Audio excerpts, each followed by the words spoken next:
पुलगाव येथील ओबीसी विभागाचे राज्य अध्यक्ष संजय गाते व मित्र परिवार द्वारा महाराष्ट्र राज्याचे नामदार पंकज भोयर यांचा पुलगाव प्रथम आगमनाप्रीत्यर्थ सत्कार समारंभ आयोजित करण्यात आला होता। यात हजेरी देत राज्यमंत्री पंकज भोयर यांनी म्हटले की महाराष्ट्रामध्ये भारतीय जनता पार्टीच्या एवढ्या मोठ्या प्रमाणावर आमदार निवडून आणण्याचे खरे श्रेय हे कित्येक वर्षापासून भाजपचा झेंडा हातात घेऊन घरोघरी फिरणाऱ्या प्रामाणिक कार्यकर्त्याला असून मी राज्यात कोठेही गेलो असता पहिली भेट तेथील कार्यकर्ता यांच्याकडे देऊन त्यांची अडचण समजून घेतो। त्यानंतर शासकीय प्रोटोकॉलचे पालन करून अन्य कार्यक्रमामध्ये हजेरी लावतो। ओबीसी विभागाचे भाजप प्रदेश अध्यक्ष संजय गाते यांनी आपल्या निवासी राज्यमंत्री यांनी दिलेली भेट सर्वसाधारण कार्यकर्त्यांची मान उंचावणारी असून नेता कसा असावा हा गुणाचा बोध पंकज भोयर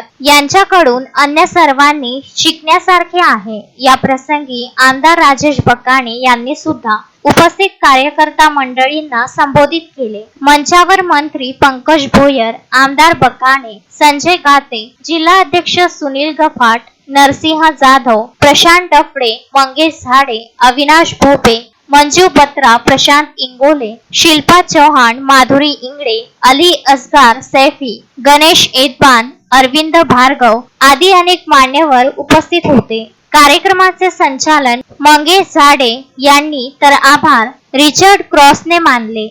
छत्रपती शिवाजी महाराज हिंदवी स्वराज्याचे संस्थापक छत्रपती शिवाजी महाराज ज्यांच्या विचारसरणीचं खऱ्या अर्थानं सरकार आज या महाराष्ट्रातल्या जनतेनं निवडून दिलं आणि आज जमिनीवर राहून काम करण्याची संधी या राज्यातल्या लाडक्या बहिणींनी आपल्याला या ठिकाणी उपलब्ध करून दिली। त्याच्यामुळे निश्चितपणे राजूभाऊ आपण जी मागणी केली ते छत्रपती शिवाजी महाराजांचं स्मारक देखील आपण लवकरात लवकर या ठिकाणी पुलगाव शहरामध्ये उपलब्ध करून देऊ।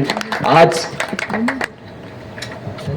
संजूभाऊ बोलून गेले की आज पहिल्यांदा कार्यकर्ता म्हणून कोणीतरी मंत्री त्यांच्या घरी येऊन गेले, परंतु संजूभाऊ याची जाण मला पूर्णपणे आहे। मी जेव्हा जेव्हा ज्या ज्या जिल्ह्यामध्ये जातो, आज देखील सकाळी मी जेव्हा अमरावतीमध्ये गेलो, रेल्वेमध्ये उतरल्यानंतर हातपाय धुवून पहिल्यांदा गेलो तर किरण भाऊ पातुरकरच्या घरी गेलो आणि त्याच्यानंतर मी पक्षाचं काम त्या ठिकाणी आपल्या विभागाचं काम त्या ठिकाणी सुरू केलं।